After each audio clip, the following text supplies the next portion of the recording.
ꯑꯍꯥꯟꯕꯃꯛꯇꯗ ꯃꯤꯔꯦꯜꯒꯤ ꯃꯤꯡꯁꯦꯜ YouTube channel ꯑꯁꯤꯒꯤ ꯃꯥꯏꯀꯩꯗꯒꯤ ꯃꯌꯥꯝꯕꯨ ꯏꯀꯣꯛꯅꯣꯅ ꯇꯔꯥꯝ ꯑꯣꯛꯆꯔꯤ꯫ ꯃꯌꯥꯝꯒꯤ ꯃꯐꯝꯗ ꯈꯨꯗꯣꯜ ꯇꯝꯖꯅꯕꯒꯤꯗꯃꯛ ꯁꯤꯔꯣꯏꯗ ꯑꯍꯤꯡ ꯋꯥꯔꯤ ꯑꯁꯤꯒꯤ 6ꯁꯨꯕ ꯁꯔꯨꯛ ꯄꯨꯗꯨꯅ ꯂꯥꯛꯆꯔꯦ꯫ ꯋꯥꯔꯤ ꯑꯁꯤꯕꯨ ꯏꯕꯤꯔꯛꯄ ꯀꯔꯅꯖꯤꯠ ꯂꯥꯏꯇꯣꯟꯖꯝ꯫ ꯑꯁꯤꯒꯤ ꯏꯔꯣꯏꯅꯅ ꯋꯥꯔꯤ ꯑꯁꯤ ꯃꯌꯥꯝ ꯄꯨꯟꯅ ꯇꯥꯃꯤꯟꯅꯔꯁꯤ꯫ ꯃꯤꯈꯣꯕꯥ ꯂꯩꯔꯤꯃꯤꯅ ꯍꯥꯏꯔꯤꯕꯁꯤꯡ ꯑꯗꯨ ꯇꯥꯕꯗ ꯂꯨꯁꯤꯗꯤ ꯍꯥꯏꯐꯝ ꯇꯧꯐꯝ ꯑꯃ ꯏꯈꯪ ꯈꯪꯈꯤꯗ꯭ꯔꯦ꯫ ꯑꯗꯨꯕꯨ ꯑꯁꯨꯝꯅ ꯑꯃꯨꯛ ꯃꯈꯥ ꯇꯥꯅ ꯍꯥꯏꯔꯛꯏ꯫ ꯂꯨꯁꯤꯅ, "ꯏꯃꯥ, ꯑꯩꯈꯣꯏꯗꯤ ꯁꯤꯔꯣꯏ ꯆꯤꯡꯁꯥꯡ ꯅꯥꯄꯣꯝ ꯑꯁꯤ ꯌꯦꯡꯒꯦ ꯍꯥꯏꯗꯨꯅ ꯄꯨꯟꯅ ꯂꯥꯛꯆꯕꯅꯤ, ꯏꯇꯥ ꯑꯅꯤꯒ ꯏꯕꯨꯡ ꯈꯔꯒ ꯂꯣꯏꯅꯗꯨꯅ꯫ ꯏꯕꯨꯡ ꯑꯁꯤ ꯅꯨꯃꯤꯠ ꯀꯌꯥꯅꯤ ꯃꯐꯝ ꯈꯪꯗꯅ ꯄꯨꯟꯅ ꯂꯥꯛꯃꯤꯟꯅꯔꯒ ꯃꯥꯡꯈꯤꯕꯅꯤ꯫ ꯑꯩꯈꯣꯏꯒ ꯂꯥꯛꯃꯤꯟꯅꯕ ꯃꯈꯩꯗꯤ ꯑꯋꯥꯡꯂꯣꯝꯗ ꯂꯩꯕ ꯆꯤꯡꯃꯥꯏ ꯄꯥꯡꯅ ꯏꯕꯨꯡ ꯑꯁꯤꯕꯨ ꯊꯤꯕ ꯆꯠꯅꯈꯤ꯫ ꯑꯗꯨꯕꯨ ꯑꯩꯗꯤ ꯃꯐꯝ ꯑꯁꯤꯗ ꯊꯨꯡꯂꯔꯦ꯫ ꯅꯨꯡꯉꯥꯏꯕ ꯋꯥꯈꯜꯗ ꯁꯤꯔꯣꯏꯒꯤ ꯐꯖꯕ ꯌꯦꯡꯕ ꯂꯥꯛꯄ ꯏꯕꯨꯡ ꯑꯁꯤ ꯃꯇꯧ ꯀꯔꯝꯅ ꯑꯋꯥꯐꯝꯗ ꯇꯥꯔꯤꯕꯅꯣ ꯑꯁꯤ ꯈꯜꯂꯨꯕꯗ ꯏꯃꯥ, ꯅꯆꯥ ꯑꯩꯗꯤ ꯆꯃꯝꯅꯔꯦ꯫ ꯅꯆꯥꯅ ꯆꯃꯝꯅꯔꯤꯕ ꯋꯥꯈꯜ ꯑꯁꯦ ꯑꯃꯨꯛꯇꯗꯤ ꯀꯣꯛꯍꯟꯕꯤꯌꯨ ꯏꯃꯥ"꯫ ꯑꯁꯨꯝꯅ ꯍꯥꯏꯔꯒ ꯂꯨꯁꯤ ꯑꯗꯨ ꯃꯀꯣꯛ ꯅꯣꯟꯅ ꯈꯨꯔꯝꯃꯤ꯫ ꯂꯨꯁꯤꯒꯤ ꯋꯥꯗꯨ ꯇꯥꯕꯗ ꯂꯥꯏꯔꯦꯝꯕꯤ ꯃꯤꯈꯣꯕꯥꯅ ꯑꯃꯨꯛ ꯍꯥꯏꯔꯛꯏ꯫ ꯃꯤꯈꯣꯕꯥꯅ, "ꯅꯈꯣꯏꯅ ꯁꯤꯔꯣꯏ ꯆꯤꯡꯁꯥꯡ ꯅꯥꯄꯣꯝꯗ ꯀꯥꯔꯛꯈꯤꯕ ꯅꯨꯃꯤꯠꯇꯨꯒꯤ ꯅꯣꯡꯉꯥꯜꯂꯝꯗꯥꯏ ꯑꯅꯤꯁꯨꯕ ꯅꯨꯃꯤꯠꯀꯤ ꯑꯃꯝ ꯑꯉꯥꯟ ꯁꯤꯟꯅꯔꯛꯄꯒꯤ ꯄꯨꯡꯖꯥ ꯑꯗꯨꯃꯛꯇꯗꯅꯤ ꯃꯥꯕꯨ ꯃꯐꯝ ꯑꯁꯤꯗ ꯀꯣꯜꯂꯤꯕ ꯂꯥꯏꯔꯦꯝꯕꯤꯅ ꯑꯃꯁꯨꯡ ꯂꯥꯏ ꯐꯠꯇꯕ ꯈꯔꯅ ꯅꯈꯣꯏꯒ ꯂꯥꯛꯃꯤꯟꯅꯕ ꯇꯥꯏꯕꯪ ꯃꯤꯁꯤꯡ ꯑꯗꯨꯒꯤ ꯃꯔꯛꯇꯒꯤ ꯑꯃ ꯁꯥꯗꯨꯅ ꯃꯥꯕꯨ ꯃꯣꯏꯊꯦꯝ ꯇꯧꯗꯨꯅ ꯄꯨꯈꯤꯕꯅꯤ꯫ ꯅꯈꯣꯏꯒ ꯂꯥꯛꯃꯤꯟꯅꯕ ꯅꯕꯨꯡꯁꯦ ꯁꯤꯡ ꯑꯗꯨꯗ ꯂꯩꯕ ꯂꯥꯏꯔꯦꯝꯕꯤ ꯑꯗꯨꯅ ꯀꯣꯏꯄꯨ ꯄꯨꯗꯨꯅ ꯆꯠꯈꯤ꯫ ꯇꯧꯒꯦꯇ ꯉꯝꯕꯤ ꯑꯣꯏꯕꯅ ꯃꯤꯠꯅ ꯀꯨꯞꯄꯗ ꯆꯤꯡꯅꯨꯡ ꯀꯌꯥ ꯎꯃꯪ ꯀꯌꯥ ꯂꯥꯟꯗꯨꯅ ꯅꯨꯡꯉꯥꯏꯕ ꯏꯄꯥꯛꯇ ꯇꯥꯎꯍꯟꯗꯨꯅ ꯐꯖꯕ ꯀꯌꯥ ꯅꯤꯡꯊꯤꯕ ꯀꯌꯥꯗ ꯂꯨꯞꯍꯟꯗꯨꯅ ꯄꯨꯅꯤꯡꯕ ꯃꯥꯏꯀꯩꯗ ꯄꯨꯗꯨꯅ ꯆꯠꯂꯤꯕꯅꯤ꯫ ꯃꯈꯣꯏꯅ ꯄꯤꯖ ꯄꯤꯊꯛꯄ ꯃꯍꯥꯛꯀꯤ ꯃꯃꯤꯠꯇꯗꯤ ꯇꯥꯏꯕꯪ ꯆꯤꯟꯖꯥꯛ ꯑꯣꯏꯔꯕꯣꯏ ꯅꯤꯡꯗꯨꯅ ꯆꯥꯈꯤꯕꯁꯨ ꯀꯌꯥꯅꯤ꯫ ꯇꯔꯪ ꯑꯃꯗ ꯇꯥꯎꯗꯨꯅ ꯂꯩꯔꯤꯉꯩꯗꯅꯤ ꯖꯤꯡꯇꯥꯏ ꯈꯨꯟ ꯑꯁꯤ ꯌꯧꯔꯛꯈꯤꯕꯅꯤ꯫ ꯃꯍꯥꯛꯅ ꯖꯤꯡꯇꯥꯏ ꯈꯨꯟ ꯑꯁꯤꯒꯤ ꯂꯥꯌꯥꯝꯒꯤ ꯃꯔꯛꯇ ꯑꯣꯟꯅ ꯊꯣꯏꯅ ꯁꯥꯟꯅꯈꯤ꯫ ꯑꯗꯨꯕꯨ ꯍꯥꯏꯅꯕ ꯂꯩ, ꯀꯩ ꯀꯤꯗꯨꯅ ꯆꯦꯜꯂꯒ ꯁꯑꯣꯝ ꯑꯣꯛꯅꯩ ꯍꯥꯏꯕꯒꯤ ꯃꯇꯥꯒꯨꯝ ꯃꯍꯥꯛ ꯑꯋꯥꯐꯝꯗ ꯑꯃꯨꯛ ꯇꯥꯈꯤꯔꯝꯃꯤ꯫ ꯂꯨꯁꯤ ꯑꯗꯨ ꯂꯥꯏꯔꯦꯝꯕꯤ ꯃꯤꯈꯣꯕꯥꯅ ꯍꯥꯏꯔꯤꯕꯁꯤꯡ ꯑꯗꯨ ꯇꯥꯕꯗ ꯄꯨꯡꯉꯛ ꯉꯛꯈ꯭ꯔꯦ꯫ ꯂꯨꯁꯤꯅ ꯑꯃꯨꯛ ꯑꯁꯨꯝꯅ ꯍꯥꯏꯔꯛꯏ꯫ "ꯏꯃꯥꯅ ꯍꯥꯏꯔꯤꯕꯁꯤꯡ ꯑꯁꯦ ꯅꯆꯥꯒꯤ ꯋꯥꯈꯜꯅ ꯂꯥꯝꯕ ꯐꯪꯗ꯭ꯔꯦ꯫ ꯀꯔꯤꯅꯣ ꯍꯥꯏꯔꯤꯕꯁꯤꯡ ꯑꯁꯦ ꯏꯃꯥ? ꯏꯃꯥꯅ ꯅꯆꯥꯒꯤ ꯋꯥꯈꯜꯁꯦ ꯑꯃꯨꯛꯇꯗꯤ ꯒ꯭ꯌꯥꯟ ꯇꯥꯍꯟꯕꯤꯌꯨ"꯫ ꯃꯤꯈꯣꯕꯥꯅ ꯑꯃꯨꯛ ꯃꯈꯥ ꯇꯥꯔꯛꯏ꯫ "ꯃꯍꯥꯛ ꯖꯤꯡꯇꯥꯏ ꯆꯤꯡꯁꯥꯡ ꯅꯥꯄꯣꯝꯗ ꯑꯅꯤꯁꯨꯕ ꯅꯨꯃꯤꯠꯀꯤ ꯑꯌꯨꯛꯇ ꯂꯥꯏ ꯀꯌꯥꯒ ꯄꯨꯟꯅ ꯆꯥꯛꯇꯥꯃꯤꯟꯅꯗꯨꯅ ꯁꯥꯟꯅꯃꯤꯟꯅꯗꯨꯅ ꯀꯣꯏꯆꯠ ꯆꯠꯇꯨꯅ ꯂꯩꯔꯤꯉꯩꯗꯅꯤ ꯖꯤꯡꯇꯥꯏ ꯈꯨꯟꯒꯤ ꯆꯤꯡꯅꯨꯡ ꯑꯁꯤꯗ ꯍꯧꯕ ꯂꯥꯏꯔꯧꯂꯥ ꯀꯧꯕ ꯎ ꯑꯃꯒꯤ ꯃꯍꯩꯕꯨ ꯍꯤꯗꯥꯛ ꯁꯦꯝꯅꯕꯒꯤꯗꯃꯛ ꯑꯅꯥꯕ ꯂꯥꯌꯦꯡꯕ ꯍꯩꯕ ꯈꯥꯅꯣꯡ ꯑꯃ ꯂꯥꯛꯈꯤ꯫ ꯈꯥꯅꯣꯡ ꯑꯗꯨꯅ ꯇꯧꯔꯤꯕ ꯐꯤꯕꯝꯁꯤꯡ ꯑꯗꯨ ꯎꯈꯤ꯫ ꯂꯨꯁꯤꯅ ꯑꯃꯨꯛ ꯍꯥꯏꯔꯛꯏ꯫ "ꯏꯃꯥ, ꯈꯥꯅꯣꯡ ꯍꯥꯏꯕꯗꯤ ꯇꯥꯡꯈꯨꯜ ꯑꯩꯈꯣꯏꯒꯤ ꯂꯣꯟꯗ ꯃꯅꯥ ꯃꯁꯤꯡ ꯀꯌꯥꯅ ꯍꯤꯗꯥꯛ ꯁꯦꯝꯗꯨꯅ ꯂꯥꯌꯦꯡꯕ ꯃꯤꯅꯤ꯫ ꯑꯆꯝꯕ ꯃꯤꯗꯤ ꯅꯠꯇꯦ, ꯑꯃꯥꯏꯕꯅꯤ꯫ ꯑꯗꯨꯕꯨ ꯍꯤꯗꯥꯛ ꯁꯦꯝꯕ ꯍꯩꯕ ꯃꯤ ꯑꯃꯅ ꯀꯩꯗꯧꯕꯒꯤꯅꯣ ꯏꯃꯥ"꯫ ꯃꯤꯈꯣꯕꯥ ꯂꯥꯏꯔꯦꯝꯕꯤꯅ ꯑꯃꯨꯛ ꯈꯨꯝꯃꯛꯏ꯫ "ꯏꯃꯥ, ꯋꯥꯔꯤ ꯃꯈꯥ ꯍꯥꯏꯒꯦ꯫ ꯍꯥꯏꯔꯤꯕ ꯈꯥꯅꯣꯡ ꯑꯗꯨ ꯂꯥꯏ ꯐꯠꯇꯕ ꯁꯥꯟꯅꯕ, ꯂꯩꯋꯥ ꯇꯤꯟꯋꯥ ꯍꯩꯕ ꯂꯩꯕ ꯀꯥꯁꯤꯡꯕꯤꯅꯤ꯫ ꯃꯤꯒꯤ ꯐꯠꯇꯕꯅ ꯇꯧꯕꯗ ꯂꯩꯋꯥ ꯇꯤꯟꯋꯥ ꯃꯌꯥꯝ ꯑꯃ ꯁꯤꯖꯤꯟꯅꯗꯨꯅ ꯂꯥꯏ ꯇꯤꯟ ꯈꯣꯏꯔꯝꯕ, ꯃꯤꯒꯤ ꯊꯋꯥꯏ ꯃꯥꯡꯅꯕ ꯁꯤꯟꯕꯁꯨ ꯉꯝꯕ꯫ ꯍꯥꯏꯔꯤꯕ ꯅꯈꯣꯏꯒꯤ ꯅꯕꯨꯡ ꯑꯁꯤꯅ ꯅꯤꯅꯤ ꯆꯟꯕ ꯅꯨꯃꯤꯠꯇ ꯎꯃꯪ ꯑꯁꯤꯗ ꯉꯥꯎꯅ ꯐꯩꯅ ꯆꯠꯄꯗꯨ ꯎꯕꯗ ꯈꯥꯅꯣꯡ ꯑꯁꯤꯅ ꯃꯥꯒꯤ ꯃꯃꯤꯠꯇ ꯎꯔꯦ꯫ ꯃꯍꯥꯛꯅ ꯎꯔꯤꯕ ꯊꯦꯡꯅꯔꯤꯕ ꯆꯤꯡꯗꯣꯟ ꯑꯁꯤꯗ ꯂꯩꯔꯤꯕ ꯇꯥꯏꯕꯪ ꯃꯤ ꯑꯁꯤ ꯂꯥꯏ ꯑꯣꯛꯅꯕꯅꯤ ꯍꯥꯏꯕ ꯑꯁꯦ ꯃꯍꯥꯛ ꯈꯪꯈꯤꯔꯝꯃꯤ"꯫ ꯂꯨꯁꯤꯅ ꯑꯃꯨꯛ ꯃꯈꯥ ꯇꯥꯔꯛꯏ꯫ "ꯑꯗꯨꯗꯒꯤꯗꯤ ꯀꯩꯗꯧꯔꯒꯦ ꯏꯃꯥ"꯫ ꯃꯤꯈꯣꯕꯥ ꯂꯥꯏꯔꯦꯝꯕꯤꯅ "ꯃꯍꯥꯛꯅ ꯈꯪꯖ ꯍꯩꯖꯕ ꯂꯩꯋꯥ ꯇꯤꯟꯋꯥ ꯁꯤꯖꯤꯟꯅꯗꯨꯅ ꯂꯥꯏꯁꯤꯡꯒꯤ ꯈꯨꯠꯇꯒꯤ ꯃꯍꯥꯛꯀꯤ ꯊꯋꯥꯏ ꯀꯟꯈꯤ꯫ ꯑꯗꯨꯕꯨ ꯊꯪꯅꯕ ꯃꯤꯀꯨꯞꯇ ꯃꯍꯥꯛꯅ ꯑꯃꯨꯛ ꯍꯩꯖꯕ ꯐꯠꯇꯕ ꯂꯩꯋꯥ ꯇꯤꯟꯋꯥ ꯁꯤꯖꯤꯟꯅꯗꯨꯅ ꯉꯁꯥꯏ ꯃꯥꯅ ꯎꯈꯤꯕ ꯃꯥꯒꯤ ꯃꯄꯥꯡ ꯂꯥꯛꯃꯤꯟꯅꯈꯤꯕ ꯑꯗꯨ ꯃꯃꯤꯠꯇ ꯑꯗꯨꯃꯛ ꯎꯍꯜꯂꯤ꯫ ꯑꯗꯨꯒ ꯍꯥꯏꯔꯤꯕ ꯅꯤꯄꯥ ꯑꯁꯤꯒꯤ ꯌꯨꯝꯗ ꯃꯥꯕꯨ ꯐꯥꯖꯤꯟꯗꯨꯅ ꯍꯧꯖꯤꯛꯁꯨ ꯊꯝꯂꯤꯕꯅꯤ꯫ ꯐꯠꯈꯤꯗ꯭ꯔꯕ Nupa asigi makutta takibana mahak hena khudong thiningai oiribani. Singamdana sikiba lairamlenda tinmangamdana lairiba misi sadana sikiba masamadhanta sikiba ningamdana sikiba thawai kaya amabu mahakna sisinaningba mawongda sanaduna lairi. Mahaki makutta nabung asi hana kallo aduga nabungda puliba ase aina soidana thadokani. Nangna kauridaba wafam amana iroina kaugjamal oisagadabani mabu kanba ngamnabagidamag Thaunadi nangonda ta leibani nangi nasada yaujariba thauna aduna nabung asibu kanjaro Lucina ado ima hariba khanong asi kaida leibage mafam adu takpiyo mi khoba lairimina amuk hairi nangna hoksik lairiba singdol ase asuki matik laifum kalli laifataba kaya saroi ngaroi kaya lei nangna kauridaba amana nangga lakminariba maruk mapisa sing asidasu hayo matam pumbada seksin gadabani nakoina changsilakliba jingtai singsang napom asigi makarom thangba maikaida li pambi yamna horamni li pambi aduna hauriba maikai aduda chumtringna chumna chatlu khara changsilaga singnung aduda khongnang pambi achouba ama thengnagani khongnang pambi adugi amuk mamang pangbada khangpoksang ama lairamgani hariba khangpoksang adugi manungda nangi nabung asi soidana phangani. Lucina amuk hairi ima nungaijare imagi matengdagi ipung asi amuk soidana thiba phangjage mi khoba lairimina amuk hairi ngaiko imagi ibema ima wa ama sinakige nakhoi mafum aduda pak hek changsin mangamloi yamna tarai ba mafam amadi nate sakai tinkang lin mahu panba kaya amasu thengnagani siksillu Lucina hoi ima siksinjage aikhoi loina mi khoba lairimina amuk hairi hairiba khanong adu leiwa tinwa sisinabadagi nongmugi numitta siran turan lairo lolobadagi masa adu laithung paklabani hek yengbata akibagi masak oirabani makhut khusa tara aduna hangoigi khongpak panbani masa aduna marang bani aduga mamit aduna haudogi mamit panbani mahakna nangi nabungi thawai mi asibu amuk usin tawduna magi naha oibagi hangi fibam adu sawong sada adu hanjannabagidamag hotnajaribani aduba khangadaba amasu lairi mafam aduda lai oiraba wainu usek ama laibani karigumba wainu aduna nakhoiga thengnaba tarabadi nakhoigi mateng wainu aduna soidana pangakani kauganu nahan makai nakhoigi awabada usek langmaidongna mateng panglami adubu hogjikti manung yamna hanjinba mafam asidadi usek langmaigi mathau leite aduna wainu tana nakhoigi mateng pangma ngamgani. Lucidu haribasing adu amata jithadana munna tasilli asumna lairimi mi khobana Lucida paukta kaya ama pirami Lucy amasung makhoiga lakminaribasing adugi pambai kaya amasu takpirai aduga iroi loibada lairimi mi khobana Lucibu nungsina yengjaduna amuk hairai isa gumbini nahakse haujikti nongangadawre sanglaba amamba ahingsu loikre khomlen ni khap thokcharo amam angan sinarakli namit namai pangthokcharo nangi nabung asibu kanba ngamjaro asi haiduna lairimbi aduna amuk hairammi.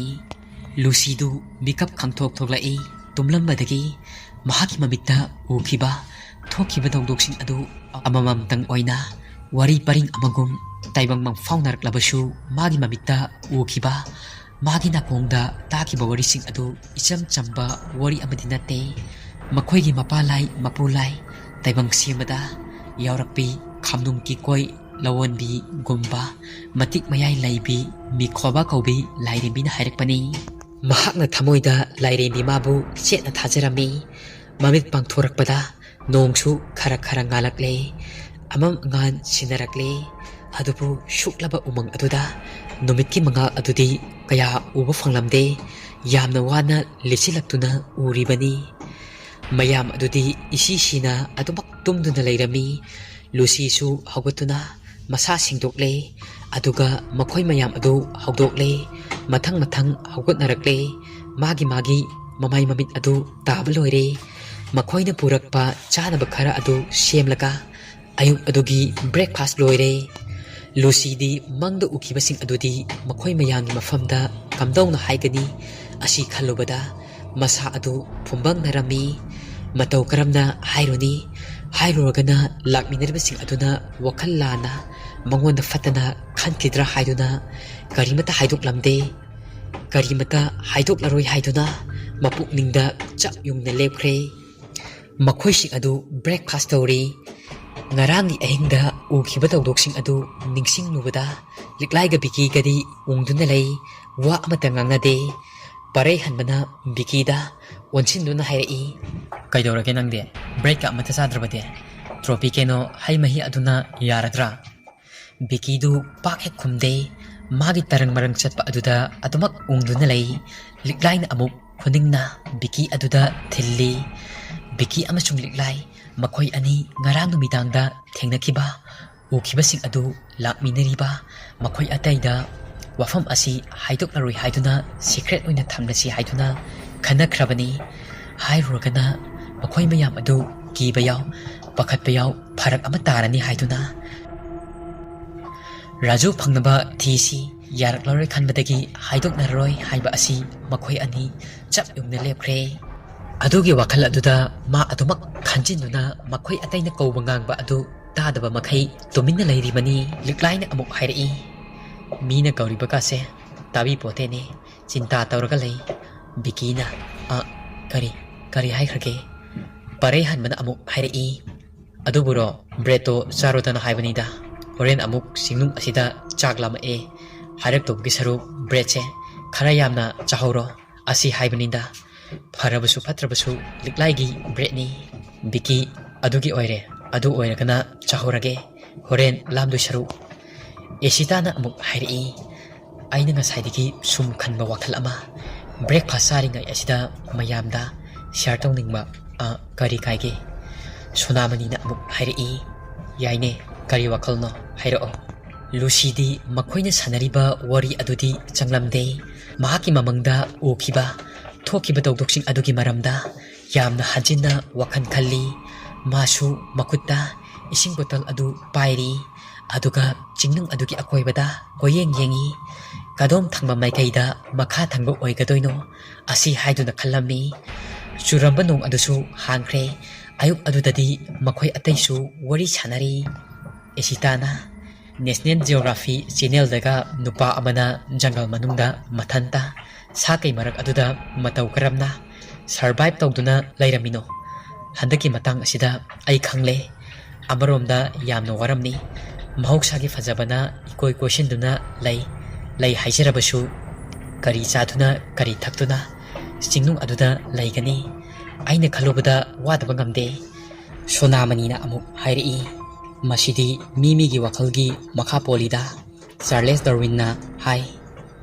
hingnabagi lanfamda thawai panba pumnamak ngamnaba magi hingnaba lambi thiduna hotnai.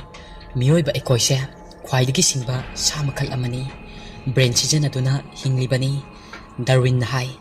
oirakliba honglikliba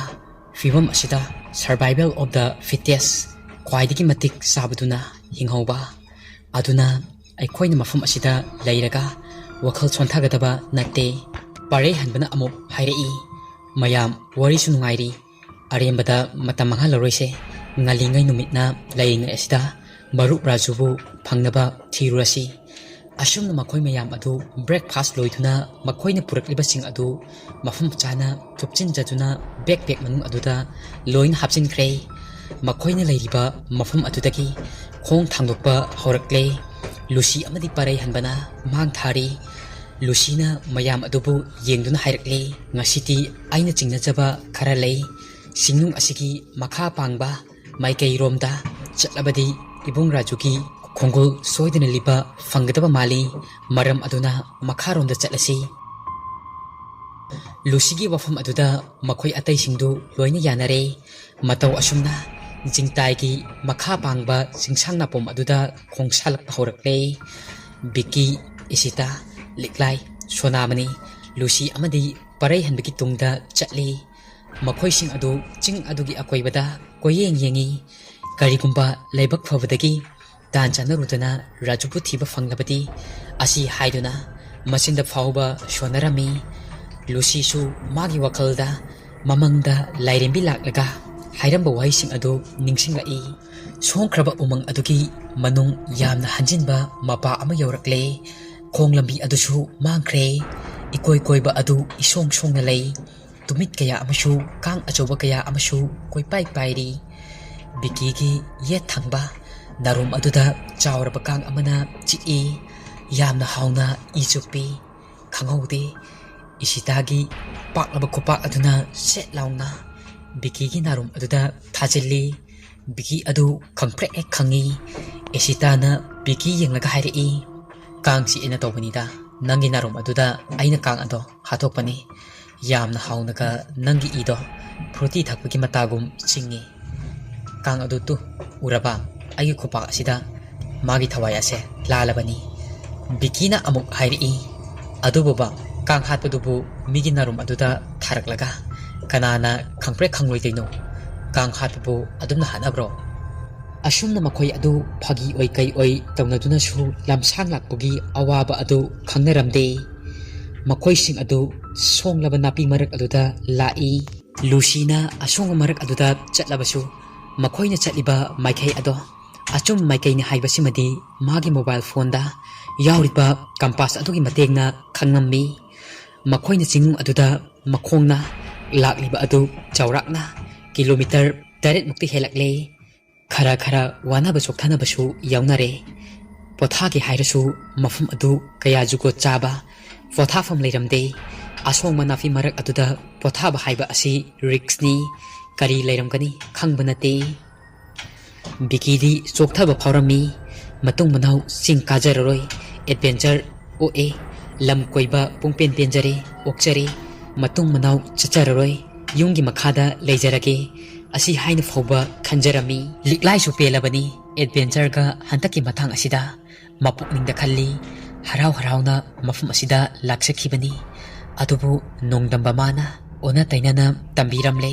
hauzik sangna laknasi phawba Raju phangdaba asida masa mathanta ninghanjaba amasu phawrai puksel su khangpik piksalai miyoiba oibagi haunasa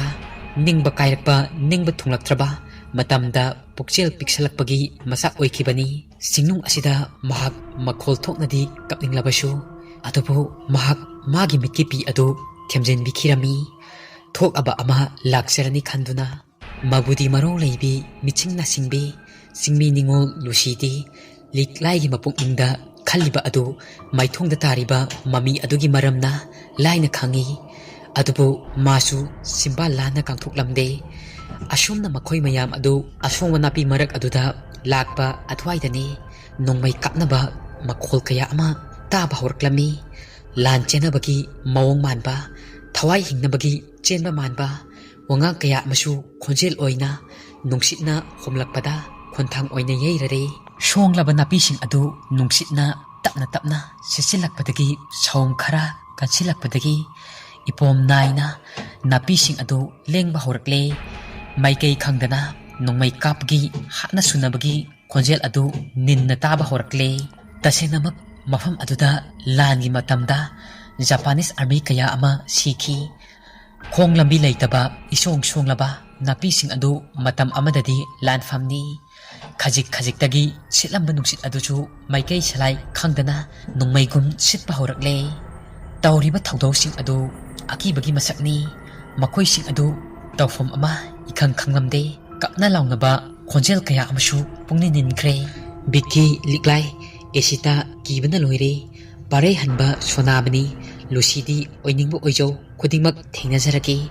asi haiduna laikre makoina lakliba mafum asigi matagda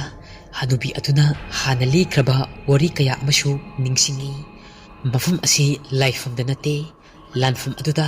singamdana sikraba thawai kayagi punfam itinfamni nungsituna kana sitpana maram oiraga Lucina asong napi marak aduda mayam punna famthanaba inkit tawrai makoising adu asong napi marak aduda sisilakliba akan manungsit marak aduda masa ngakthok sanaba hotnajarami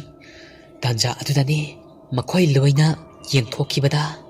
mamanglomda ure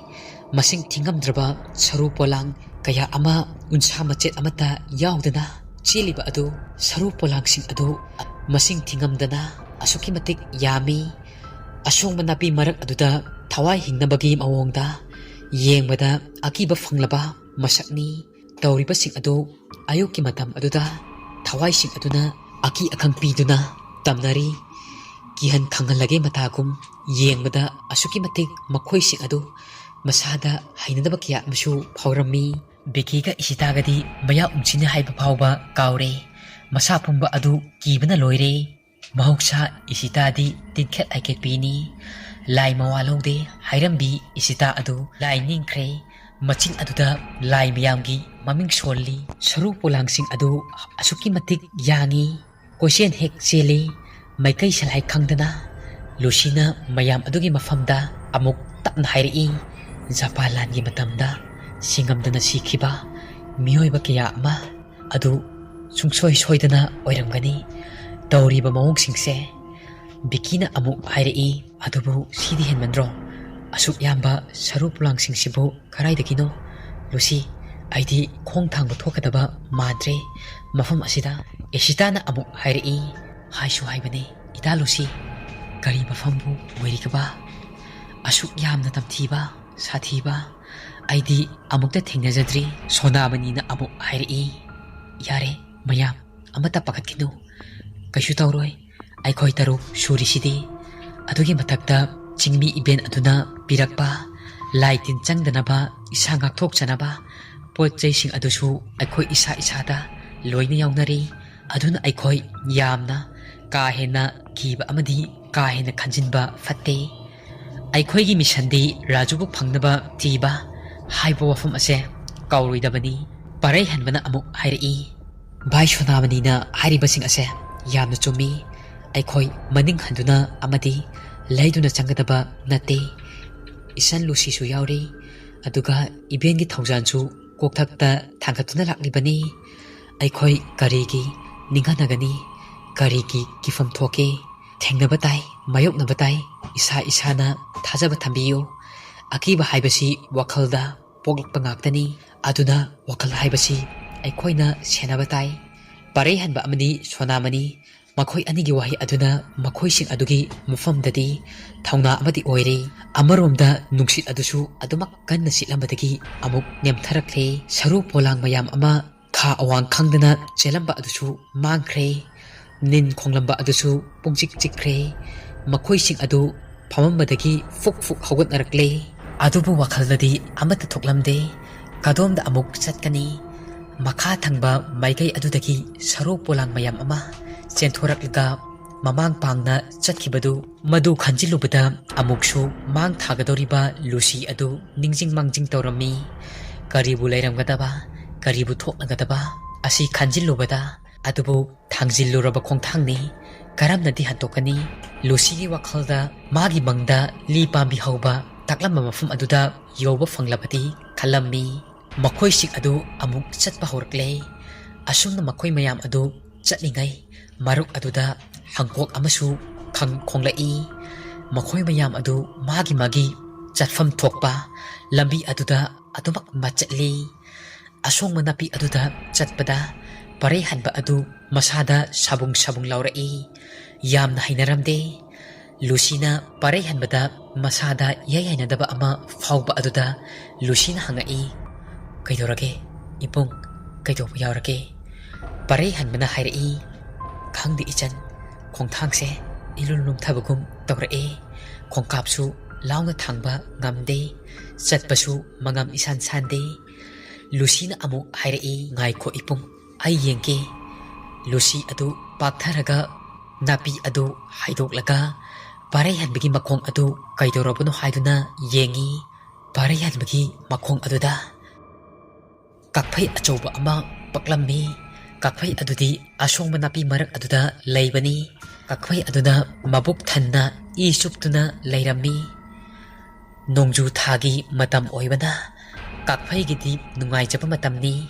ꯇꯥꯏꯕꯪ ꯃꯤꯑꯣꯏꯕꯒꯤ ꯃꯤꯅꯤꯟꯈꯣꯟ ꯑꯃꯗꯤ ꯁꯥꯎꯝ ꯍꯦꯛ ꯐꯪꯕꯗ ꯅꯞꯀꯗꯕꯒꯤ ꯇꯟꯖꯥ ꯂꯨꯝꯃꯒ ꯂꯩꯕ ꯀꯥꯛꯐꯩꯁꯤꯡꯅꯤ꯫ ꯂꯨꯁꯤꯅ ꯌꯥꯝꯅ ꯍꯩꯁꯤꯡꯕ ꯃꯑꯣꯡꯗ ꯄꯥꯔꯩꯍꯟꯕꯒꯤ ꯃꯈꯣꯡꯗ ꯅꯞꯄꯤꯕ ꯀꯥꯛꯐꯩ ꯑꯗꯨ ꯂꯧꯊꯣꯛꯂꯦ꯫ ꯑꯗꯨꯒ ꯁꯨꯔꯨ ꯁꯨꯔꯨ ꯃꯈꯣꯡꯅ ꯅꯩꯗꯨꯅ ꯍꯥꯠꯇꯣꯛꯂꯦ꯫ ꯄꯥꯔꯩꯍꯟꯕꯗꯨ ꯃꯁꯥꯗ ꯀꯥꯛꯐꯩ ꯑꯗꯨ ꯂꯧꯊꯣꯛꯈꯤꯕꯗꯒꯤ ꯁꯕꯨꯡ ꯁꯕꯨꯡ ꯇꯧꯔꯝꯕ ꯑꯗꯨꯁꯨ ꯐꯈ꯭ꯔꯦ꯫